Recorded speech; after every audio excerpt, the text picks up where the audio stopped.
comparison. Welcome all. We are just starting the discussion about why you should come to LMU's MFA in Performance Pedagogy program. And the word of the day is flexible. You're going to hear it a lot. You're going to get tired of it. But truth be told, it really is the sort of the center of the program that we have. We've designed the program in many ways to be flexible, and I mean that in several ways. Uh, this is just like a theater class. People are still coming in a few minutes later. Welcome. Um, Great, not a problem. Thank you for letting me join, Gina. Okay, so it's a MFA in Performance Pedagogy, not an MFA in Acting, not an MFA in Performance Pedagogy, which means it's also not an MFA in Teach and Acting, because it goes so much deeper than that. The first part of the flexibility is it was aimed, when we originally designed this about 10 years ago, the program itself was aimed at a couple different constituencies. One, professional working actors who don't want to stop working as actors, but who want to continue their acting career while also getting a terminal degree. And with those people in mind, that's why there are no acting courses. You're already acting. You don't need us to teach you how to do that. The skill set we're going to give you is how to teach what you already know how to do so that you can teach it to others. We also have a number of current high school theater teachers in the program. Cards on the table, a lot of them are there because if you get a terminal degree, you get a pay bump. But also on sort of the practical level, they like coming to LMU. Well, because we educate the whole person. And if you don't know about this, LMU is a Jesuit institution, as well as the Sisters of the Sacred Heart of Mary and the Sisters of St. Joseph. I like to say LMU is as Catholic as you want it to be for the undergraduates. Some of them go to Mass every day, and some of them in their junior year are like, who's the guy on sticks in the classroom? And I'm like, oh, the crucifix? Okay, we need to talk. So it's as Catholic as you want it to be. The one thing it is that we are people for others. It's really a program where we lift each other as we climb. And it's really about creating a community of people who are learning together how to teach, including the instructors. I learn from my students as well. So we're looking at professional actors, we're looking at high school teachers, we're looking at people who are thinking about, well, I do some theater, I'm interested in changing careers, and teaching sounds really interesting. Second part of the flexibility is not just who's coming here, but for what reason. Do you want to teach high school? Do you want to teach college? Do you want to open up your own studio? Are you part of a conservatory? These are all good things. If this is what you want to do, we have room in the program for you. So that's why I say it might not be the right place for some people. If you just want to learn how to act, we don't do that. We teach teachers, a wide variety of teachers. The program itself, let's go by the numbers. 20 required courses. Well, 20 courses you have to take total, 7 of which are required. Introduction to Theater Pedagogy, Issues in Theater Pedagogy, Teaching Acting, Theories of Acting and Directing, Inclusivity, Diversity in the Theater Classroom, Directing, and what is the last one? Methodologies of Research for the Theater. So these are all classes that everyone has to take to sort of ground you in being a theater teacher. 2 of the classes are thesis, and we'll come back to those. But that also means that the remaining 11 courses are what do you want to be when you grow up? These electives are open to you. Now, we offer elective courses. So, for example, right now we have teaching Shakespeare, teaching camera acting, teaching queer theater. What's the other one we're offering right now? Oh, theater games. I teach a course called The Academic Life, which is all about how universities actually work. We look at budgets, we look at faculty handbooks. All of you have encountered university life as a student. It's very different for faculty. And so we talk about how the sausage gets made. So we have a variety of elective courses, but at least half of your electives are not going to be courses where you sit down in a circle at those funky 1-unit desk things and have conversations. At least half of your courses are going to be experiential. So, for example, I teach a course called Renaissance Drama in Action, where we read the plays of Shakespeare. And then, unlike any other course that does that, we pick up the weapons and do what they say. So when Mercutio says of Tybalt, he fights as you sing prick song, 1, 2, and the third in your bosom, the very butcher of a silk button, the immortal passado, the hay. After we read Romeo and Juliet, you're going to pick up a rapier and learn how to do those things. And a graduate student will be the TA.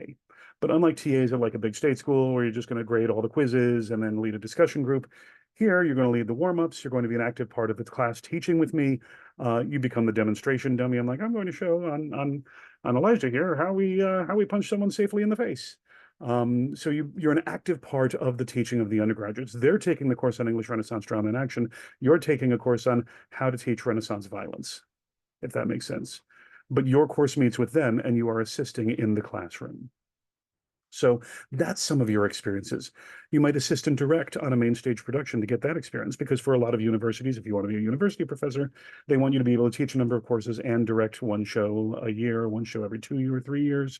So again, from the second you arrive, we are thinking about what happens when you walk out that door. This should not just be the most expensive piece of paper you ever had in your life. This should actually be something that gives you stepping stones that will lead you to a career as a professor, as a high school teacher, as someone who runs their own drama studio, who works for a conservatory, etc. That's my children. You're going to hear them occasionally. Long story short, from the second you show up, the question I'm going to ask you is, what do you want to do with this? What is the ultimate goal? Because there are 923 theater degree granting institutions in the United States.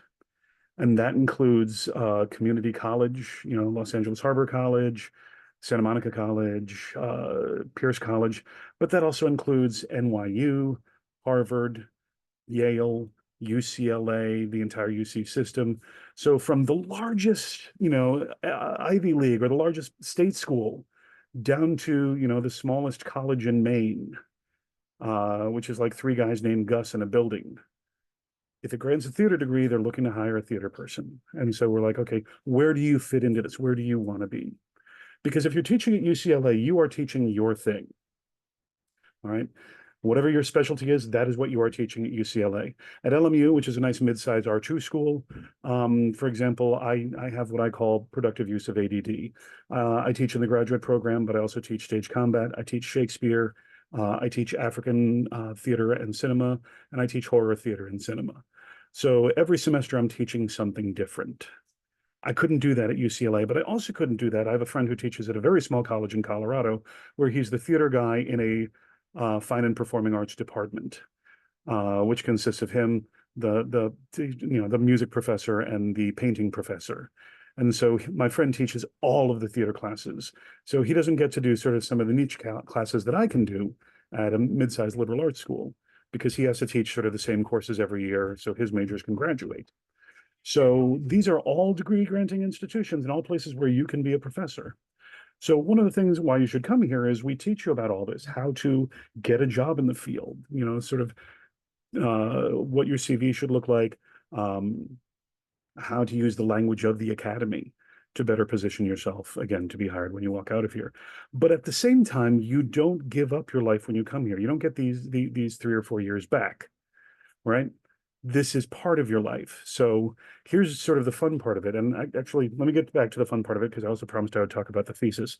2 of those 20 courses are your thesis. The first one is planning. The second is execution. 95% of students do a course for their thesis. So you design a course in the first semester, and in the second semester, LMU literally hires you to teach it. And this course can become your calling card. Some students will take a course that's already on the books. I just want to teach a scene study course. I want to get better at actor coaching. Cool. Then your thesis will be you design a Theater 210, a scene study course. But a lot of students say, I'm really interested in acting for the camera, or I'm interested in improv, or I'm interested in creating a course where we explore acting through the senses. And it's like, cool, then design a course around that. We had one student whose thesis was Meisner acting for the camera. And before he had even finished his degree, was already hired by a couple colleges in the LA area to teach that course there too. So it's one of these things where we teach you how to develop and create courses that you can then pitch to universities. Again, if you're a working actor and you don't want to have to, do all the committee work and all the service work that's required of a full-time faculty member, you can come up with a course that you use to pitch to various colleges and universities. Hey, I'd love to come teach, and here's what I'd love to teach at your place. So the thesis is a fairly integral experience, and it's also the capstone of your time here. So those are sort of the 20 courses. You can be as involved in the life of the university and the department as you want to be. So some students just show up for their classes and that's it. Others get involved in student government, get involved in production. We have a summer Shakespeare festival. The graduate students act in, that graduate students assistant direct in, serve as acting coaches, intimacy coaches, fight captains. And again, everything that you do here, we're looking to build and increase your CV so that when you walk out of here, you walk into a job. I said we were going by the numbers, so let me finish that part up too. So 20 courses. Now, what does that mean? A full-time load is 3 units per semester. Unlike an MFA in acting or an MFA in directing, where you're here 5 days a week from 9 in the morning to 11 at night, this is an MFA in pedagogy. We expect a lot of the work is going to be done actually outside the classroom. So classes meet once a week for 2.5 hours. Our regular class schedule is Monday through Thursday nights, from either 4:30 to 4:30 to 7, 7:30 to 10, or 6 to 9. That's when we will schedule. And then Saturdays from 10 to 12:30. You're not going to be coming every night or to every one of those slots because a full load is just 3 classes. So your first semester here, you might have Introduction to Theater Pedagogy on Monday from 4:30 to 7, and then Survey of Dramatic Literature from 7:30 to 10. And then you're here for Theater Games on Saturday from 10 to 12:30. And that's a full-time grad student. Because again, the whole program is designed to be flexible. You're supposed to be able to work. You're supposed to have a full-time job. You're supposed to have a family, a significant other. And good Lord, there are so many wonderful streaming services out there that just demand hour after hour of quality television.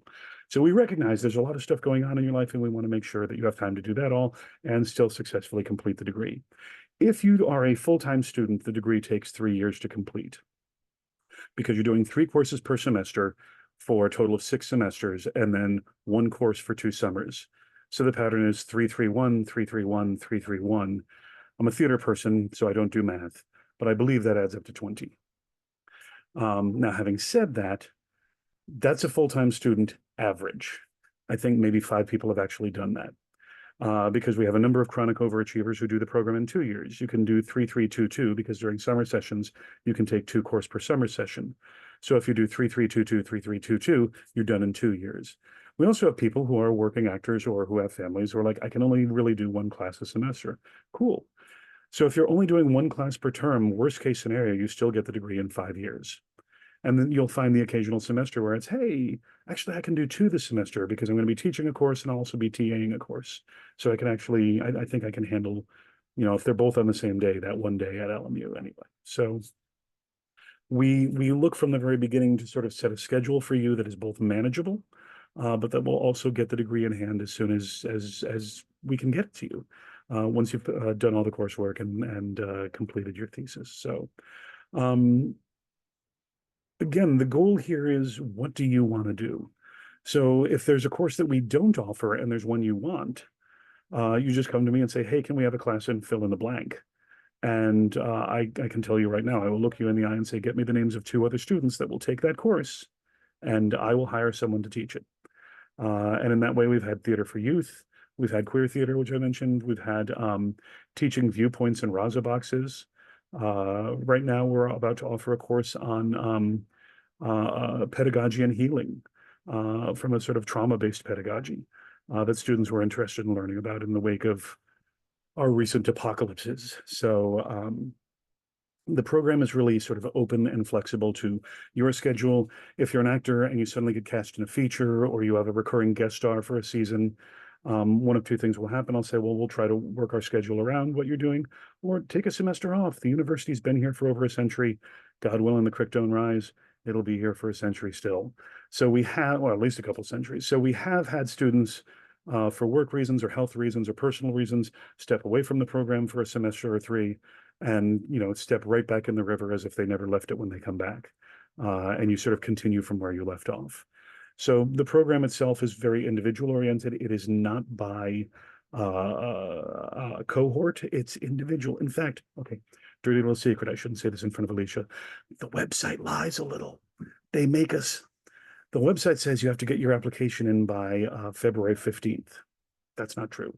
The department actually has rolling admissions. You can start the program in August, January, or May at the beginning of any term. So if you apply, you could apply now to start in May. You can apply, anytime in the spring to start in the fall. You can apply in the fall to start in January. And we've had students join at sort of all 3 points. Usually people begin in the fall, but you can come in at any time. So what we do when we get your application is the committee reviews it, reads it, sits down and discusses it. It's not like at other programs where all the applications are due by February 15th, and then on February 17th, we will sit down and review and select who is worthy to walk among us. No. We're going to look at your program and say, are they right for us? Are we right for them? You're not in competition with anyone. We admit people year round. Once the program is full, because we have, enough people that the courses have people are fully populated, we might say, okay, you're welcome to start, but you have to start next fall because we'll have a few people graduate and then there'll be more room. But if you're qualified for the program, we are happy to let you in. You're not in competition with other people. Because again, we also think that this is a very sort of highly specialized, highly self-selecting degree. You really have to be interested in teaching theater. Part of that as well is you might come in as acting, as someone who does a lot of acting, or, I'm really a vocal person or a movement person, or I'm particularly interested in camera acting, and that's cool. Part of the job of the degree as well is to complement what you already have. So if you come in and say, I'm really strong in this area, my response is going to be, cool, let's continue to develop that, but let's add some other things on here. Let's add some expertise. And then, apologies, Simon, you heard this one earlier. Part of our job, to quote the haiku of Donald Rumsfeld, is to point out the unknown unknowns, the things that you don't know that you don't know. People will come into the program and discover a love of something that they weren't aware that they could teach. We had a student who was a professional actress come in, and at the time, Beth Henley was our playwriting instructor. And so she went to Beth and said, could I TA your course? And Beth's response was, I don't know, can you? Because Beth is lovely and charming like that. They came to me and said, can Emily TA the playwriting course, even though it's not an acting course? Sure, go right ahead. If that's what both of you want, I'm happy to sign the paperwork. So she TA'd for Beth for 2 semesters, and then after that, Beth came to me and said, I want to TA every semester. This is wonderful, having someone, having another professional in the room to talk with. But also, this student then went on, her thesis was called Writing for the Actor, and it was about, as actors, creating content for yourself. Not one-person shows, but, for undergraduates, here's how to get stuff and put it up on YouTube, or College Humor, Funny or Die as a calling card. One of the mottos of our department for the undergrads is we are not training you to be a waiter, by which I mean two things. One, the obvious, we're not training you to serve tables, although it's an honorable profession. We've all done it. But speaking as a professional actor, I'm constantly waiting for my agent to call. I'm waiting for the casting director to pick me. I'm waiting for an opportunity to come along. We tell the students, don't wait. Do stuff, make stuff, get it out there. You will have a much easier row than my generation did, where you sort of show up and we were mailing out stuff from labels we bought at Samuel French. Y'all can just put stuff up on the web. So her course was about how to write good content, not stupid stuff, not, oh, we're all drinking and being silly, but how to write things that are small, effective pieces. That was her thesis course. It sold out in seconds when students were allowed to register, so to speak. And the students in that class produced a great body of work, some of whom were able to get work from it. So all of that came just from the student saying, I don't know anything about playwriting. I'd like to TA the playwriting course. So that's part of what we do here as well, is say, is there something that you'd like to learn that you didn't think was necessarily on your horizon, but that you can get under the belt? Because again, and now speaking as a former chair of the department, not a week went by as the chair of a theater department in Los Angeles that I would not get 3 or 4 envelopes in the mail, and then eventually packages emailed to me saying, hi, I just arrived in LA. I have an MFA in acting. I'd love to teach at your school. I taught beginning acting at my MFA school. And my response was always, that's really cool. Thank you. If we have anything open, we'll call you. Because I have hundreds of these. It's the student who emailed and said, oh, and I can also teach Meisner, or, oh, I can also teach stage combat, or I also have this training. Those are the folks I would bring in to interview because value added. I like anyone, speaking now as a chair, I like anyone who makes my job easier because my job is to put out the fires in front of me. And in any given theater department, there are so many fires. So the whole idea here is you're the solution to several of my problems if you can teach multiple courses. Come on in for an interview, please. And I can tell you the person who took over the chair from me has done the same exact thing. LA, you can swing a dead cat in Los Angeles and hit people qualified to teach beginning acting, but someone who can also come in and teach viewpoints, someone who can also come in and teach Suzuki. Yes, please. Thank you. That's wonderful stuff. So the program, as I said, incredibly flexible. You go through it at your pace. You take the courses that you're interested in, other than the required ones. You develop a signature course as your thesis. Some people also direct a production for their thesis, because at LMU, directing is a form of teaching.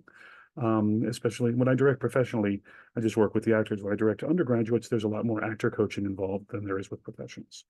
So along your journey here, you come in with plans, but then along the way, your plans expand because you discover a whole bunch of possibilities. So why should you be here? You've got dedicated professional faculty whose job is to make you our colleagues, so to speak. You've got a school that is basically paradise, by which I mean two things. If you've never been to the LMU campus, on a clear day, you can see from Malibu to the Hollywood sign.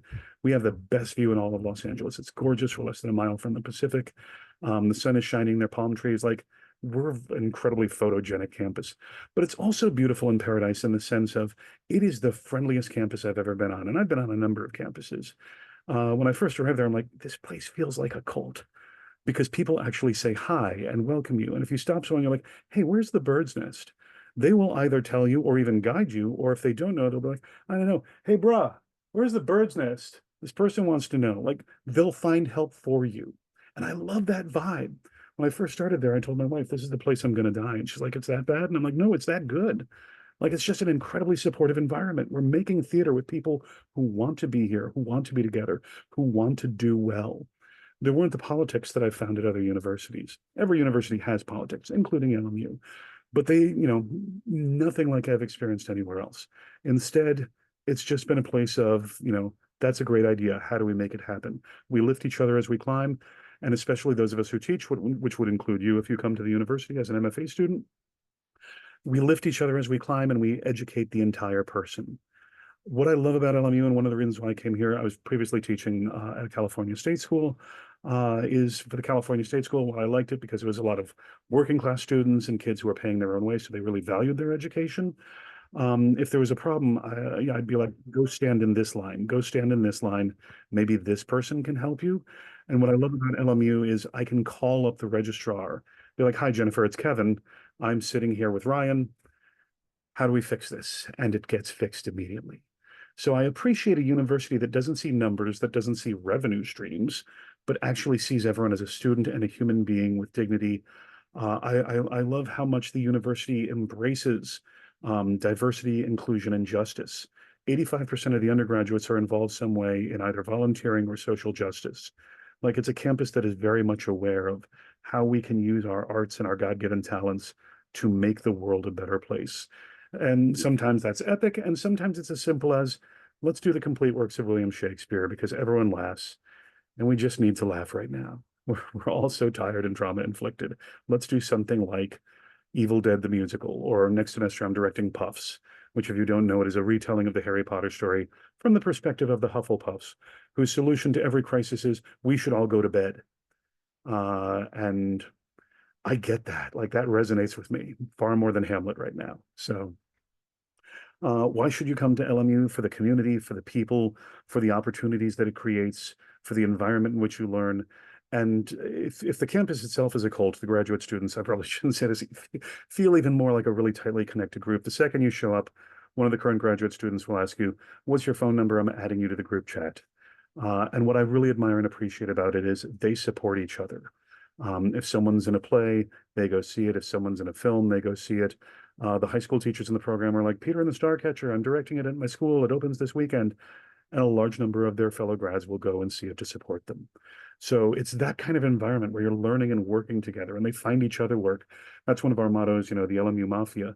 If you don't get the job, make sure, someone from our program can.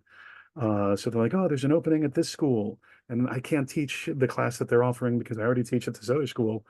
And immediately 3 of our MFAs will then submit applications. So I really appreciate that our students don't see each other as competition, but rather collaborators and folks worthy of support and staying connected and working on projects together. So as someone who's just tired all the time, I have a 9-year-old and an 11-year-old. And again, more degrees on the thermometer, none in anything useful, but that means I'm very active in theater and in the department. I'm tired all the time, but I still love showing up at work because this place is just such a wonderful place to make theater, to learn together, and the support is there from the top down. The president supports what we do, shows up at our plays, shows up at graduate events. The provost supports what we do. The dean comes around. I've never been at an institution where I felt that the upper levels of the administration were really engaged with the day-to-day activities of the university itself and took an interest in them. So why should you come to LMU? The learning community alone make it remarkable. The degree we offer is rare. There are only, I think, 4 other institutions that offer an MFA in performance pedagogy. So you will be part of a small and unique group that can teach acting, but can teach a heck of a lot more. So that was a very long answer to a very simple question, but we also got in the numbers and some other info. Other questions?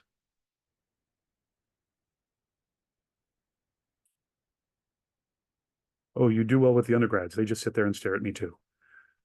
Questions, come on. Are people asking questions in the chat, or just you want us Oh, to I'm not use wearing my our glasses. voice? Would you like us I to use our love when people voice? use their voice. Yes, yes, we talk. The only person in the chat, Gina, is you, and Oh, we okay, already talked about that. So yes, cool. if you have All a right. question, ask. If you're just here for information, I'm just poking fun and playing because that is my way. If you have Would questions, ask. Don't be shy. would you mind stating what your role is again? Are you the head of Sure. the department, or do you No, I'm the what is former chair. I am the current okay? head of the MFA program.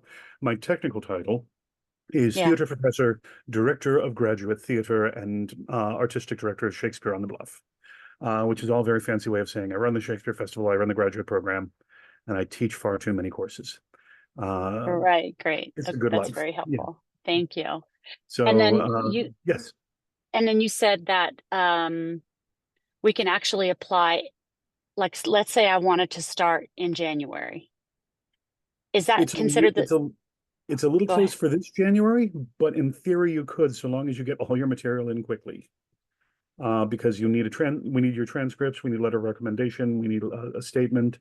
If you're an actor, we'd love to see your acting resume and evidence of either union membership or some level of professionalism. But I interrupted you, Gina. Please continue. No, no, it's okay. So the next period of time that we can apply for is May. Is that what I heard? Yeah, I mean, technically Okay. you can apply anytime. So you can apply for January, although that window is sort of closing. After Okay. that, you can apply anytime for May.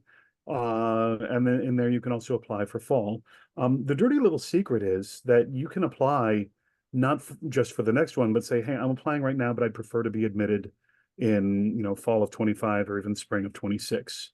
And we're happy to defer your admission until then. Because again, we want you to start the program when it's right for you, so that you don't start and sort of get in over your head or there are other things going on.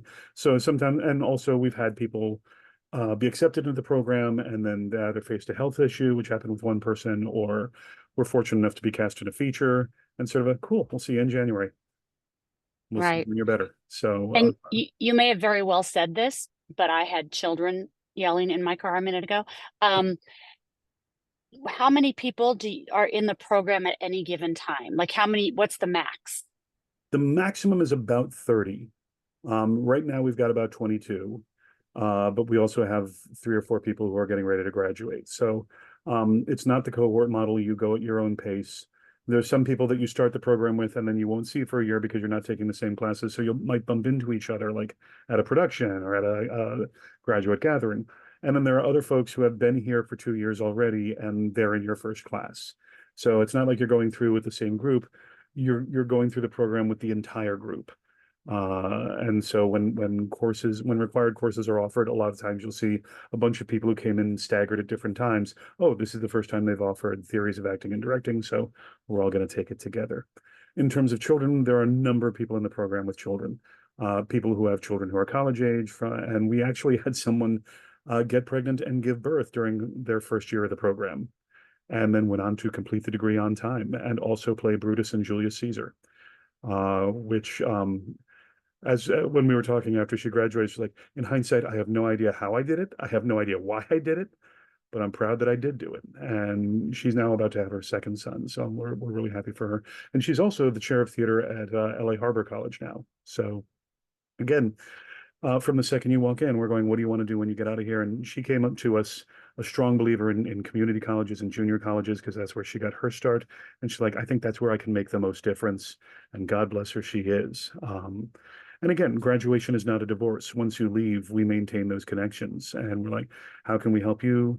And in her case, we're like, any of your students want to transfer, they're more than welcome to come. I'm happy to get them complimentary tickets to shows. If they want to sit in on classes here, we're willing to work with anyone in Los Angeles. Because again, we think we have a pretty fine thing here. And the gates are wide open and walk-ins are welcome, so to speak. It's a highly competitive school. But again, it's also about educating the entire person, seeing everyone as a human with dignity, and respecting both our individuality and our strength as a collective. So does I that was sort of answer your actually, question? yes, you're so thorough. Thank you so much. You're like Sadly, not answering the my first. questions that are coming up in my head as you're talking. Um, that I have another question about auditing a class, even Sure. though we're not associated with LMU at all. Well, Yeah. at least I'm not at this point. So can we? Is that an option to come in and just, watch? Well, I'm going to answer that question in two ways. LMU technically does not allow auditing in terms of sitting in a course but not doing the work and not being in a degree program. You can't just sort of show up and listen. However, if you're interested in the program and you're sort of jumping to the end here, so spoiler alert, if you are in the Los Angeles area and you're interested in learning more about the program, I'm going to put my email in the chat here for you to snag. Let me just do it. Let me do that right now while I'm still thinking of it. If you live in the Los Angeles area or you're visiting the Los Angeles area, then you are free to email me and say, hey, I'd love to sit in on a class and just see what it's like. In fact, I'd strongly recommend it if you're thinking about coming to the program. This is something offered to anyone who reaches out and says, hey, can I get more information about the program? I'm going to throw two offers out. One, come sit in on a class. And then while you're here, talk to the current students because cards on the table. I'm a salesman. I happen to very much believe in his product, but I want you to experience it. And I want you to talk to current students because the one thing they have that I don't is they're going through the program and I never have. I run it. I can see it from the outside, but they live within it and they can give you the perspective that you actually need. And I would urge you and strongly encourage you before you even apply, come talk to current students, see what the program's like, visit the campus, take a tour, et cetera, to get a sense of where you're going to be spending time. Because again, you don't get this time back and this becomes a new community for you. So come get a sense of where you're going. If you're not in Los Angeles, but you're interested in the program, thinking about moving for whatever reason, the other thing I can do is if you email me, give me permission to share your email with current and former students, and I will ask a couple people to reach out to set up a Zoom call or a phone call so you can ask questions of what was it like to be a student at LMU, or what's the program like for you? What are you getting from it, et cetera, et cetera. So if you are interested in coming, I would encourage you before you even apply, talk to the people who are in the program, whether in person or via connection through me. Um, and they will be honest with you about the things they love, the things they wish were perhaps slightly different, because again, we want you coming in eyes wide open, knowing what the program is and how it works. We happen to think we're pretty special, but there's no program that's perfect. Um, Along those same lines, there was a question earlier, does your undergraduate degree have to be in theater? No. For the requirements, you must have a BA in theater. If you don't have a BA, that's the university's rule, not ours. Um, the gates are closed unless you already have an undergraduate degree. You need that BA or BS or BFA, anything with a B in front of it. If you have that degree, you can come to grad school. So you need the undergraduate degree. After that, you don't have to have an undergraduate degree in theater. It helps, but you don't have to. What we're looking for is evidence that A, you're experienced in theater in some way. Most people who come to us are actors. We ask that you have a couple of years of professional experience. We don't really like letting in people straight out of undergrad because how can you teach students to be professional actors if you've never been one yourself? How can you teach students about professional theater if you've never at least dipped in the world? Unless, of course, you are going to become a high school teacher, in which case you're like, cool, then we're happy to let you in if that's the goal. The one exception to that we had was a student who came to us straight out of Carnegie Mellon because she had a BFA in directing, and she's like, I don't want to be a professional actor, I never will be, but I want to learn how to teach acting because as a director, I think I'm going to have to do that. And we're like, that sounds brilliant. Yeah, you can come. So it's that sort of thing of you need to let us know. not known as a BA. Gina, that is a brilliant question. I don't know. Alicia, by any chance, do you know a conservatory degree that is not listed as a bachelor's? How does admissions feel about that? Do we know? We'd have to, and sorry, everybody, I have a cough today. We have to look at the, what is that called? Accreditation for the Okay. institution and the equivalency of how many units were completed. So we could definitely do a preliminary look through transcripts and can go from there. So, and it's not a problem. Our staff members can help guide you if it is sufficient and it fulfills the undergraduate degree requirement for starting grad school. Thank you. And that's, again, the university does have its own set of requirements, and graduate admissions sort of takes care of that. We look at the theater stuff, and then then the admissions decision is made. So again, we're on your side. If you're interested in us, we want you here so long as you're qualified. And everything is, other than you need an undergraduate degree, everything's negotiable. Convince us why you should be here, and we'll be like, okay, we can waive that requirement. Other questions? I have a question. Yes, please. Yes. You had mentioned that there are, you said, approximately 4 other institutions that offer this specific degree. Mhm. In general, in comparison, what would you say puts you above those other institutions, or maybe what's a strength of yours, or either a strength or a weakness in comparison to those other Sure, sure, sure. institutions? Well, one of them has shut down recently, so we're above them in that we're still admitting students. So that we got that going for us. As Shakespeare says, comparisons are odorous, but over and above that, um, on the one hand, I sometimes decline to answer this question because I don't know those programs as well. I think the benefits that we have are we're in Los Angeles, which is a benefit in and of itself. Not just because it's an amazing city with some of the best cuisine in the world. And the dirty little secret of LA, for those of you who don't know, is we actually have more theater seats per capita than New York City. Because we have, sorry? You're muted. Oh, you're not talking to me. Okay. We have No, more, I was talking, I was agreeing, but yeah. I Oh, I do appreciate that that. out loud Oh, with myself, but yes. God bless you. No, if you agree with me, keep going. You're good. We have more theater seats per capita than New York City. Because we have more actors per capita than New York City. The film and television industry is here. SAG-AFTRA has what, 120,000 working members. So there's a lot of people who want to act here, and if they're not in front of a camera, they're more than happy to be on a stage. The bad news about that is it also means we have incredibly bad theater in this city, perhaps more than New York, but I've also seen some of the best theater of my life in this city. So you've got this incredible theater culture. You've got this incredible culture, period. You've got all the good stuff about LA here, including a significant number of institutions of higher education. So a large number of our students are able to get teaching gigs at other schools while they're still in grad school here, teaching at a variety of different colleges, universities, community colleges that are looking to hire adjuncts. So we have students who are in our program who have already been hired to teach a course or two at a nearby school, and who face the challenge of balancing their schedule of the courses they're teaching elsewhere with the courses they're taking here, which is a nice problem to have. What are the other benefits of us? I think the class load again per week. Yes, I can certainly do that, Faith. The larger concern, or I think for us, our program is small. At most you're going to be with 20 to 30 other people in the program total. And at the same time, it is a community. One of the programs that has this degree is the University of Pittsburgh, but they only let one person in a year. And so you're the first year MFA or the second year MFA or the third year MFA, and you're in the program and you're it. So you get a lot of highly individual attention. What you completely lack is a community of other people going through the same thing you're going through and dealing with the same things you're dealing with, and you're taking courses with other programs. So I think a strength of our program, as I mentioned earlier, is the community that's created there. We're a fairly young program.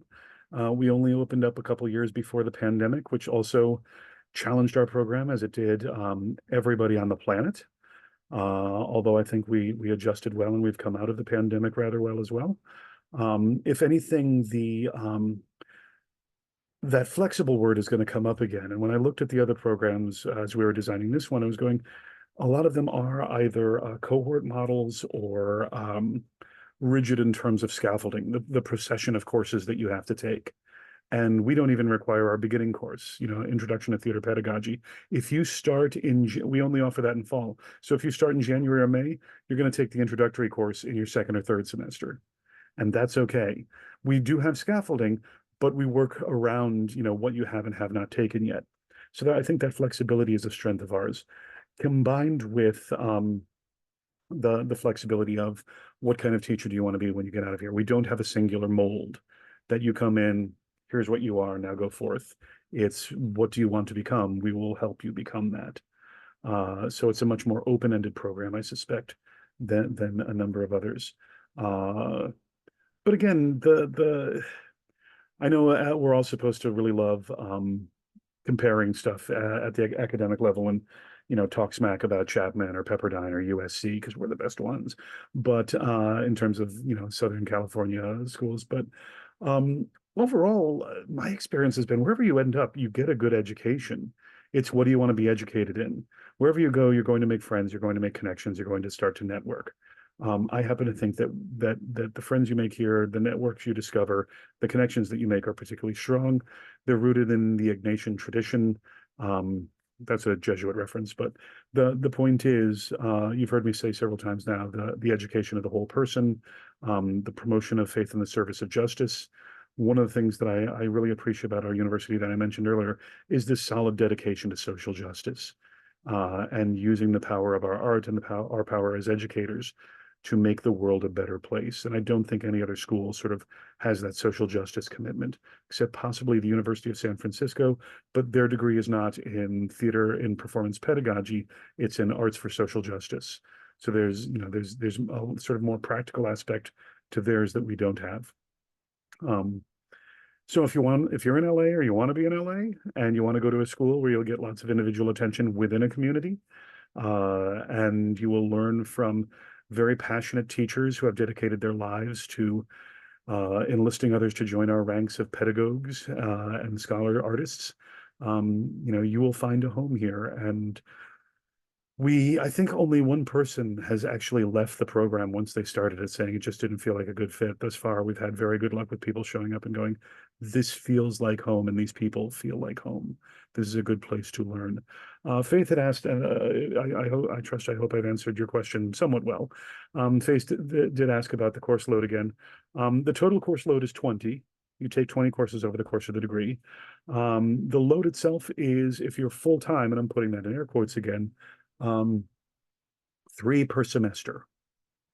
So 3 courses per semester. Courses meet once a week for 2.5 hours. So the majority of the work is done outside the course. So for example, I mentioned earlier the course I'm teaching right now, Survey of Dramatic Literature. Unlike an undergraduate survey of dramatic literature where the plays themselves are prescribed, if you're teaching Survey of Dramatic Literature for non-majors, it's, okay, here's a Greek tragedy, here's a Shakespeare play, here's a play by Tennessee Williams, here's a play by August Wilson, here's a play by Susan Laurie Parks, here's a play by Philip Kangotanda. You've read a bunch of plays. Yay. This, however, is like everything else in our program, aimed at you becoming a teacher. So I don't tell them which plays to read. Instead, we have a theme and you have to read 2 to 4 plays every week. So this week we're focused on non-neuronormative and disabled plays. Go find 3 plays which feature characters that are non-neuronormative or that are disabled that you can use in your classroom. So if you're high school, find plays that are high school appropriate. If you're planning on teaching college, find plays that you can use in your college classroom. Find international plays. So we had a couple of weeks of international plays, contemporary plays, BIPOC plays, Indigenous and Native American plays, international translated. So you don't get to do England, Canada, and Australia this week. You need to go find a play from Japan or China, partly to expand your own circle. knowing what's out there for classroom use, but also because, you're teaching a school and a student comes in and says, I'm an international student from Kuwait. I have no idea who or what Tennessee Williams is. I'd actually like something closer to where I'm from. The course is about here's how you find those plays, and then here's, rather than, again, a final paper, the final project for that course is you turn in a canon, basically an Excel sheet of 150 plays that you've now learned about, noting play, playwright, and roles. This has excellent monologues and two-person scenes for college-age students.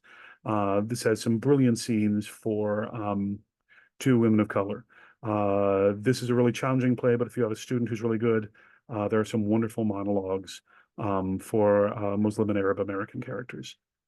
And so you have this now as a tool forever. As you're looking and wanting to cast students in plays that reflect their own lived experiences, now you have a list. So that's the purpose of that course.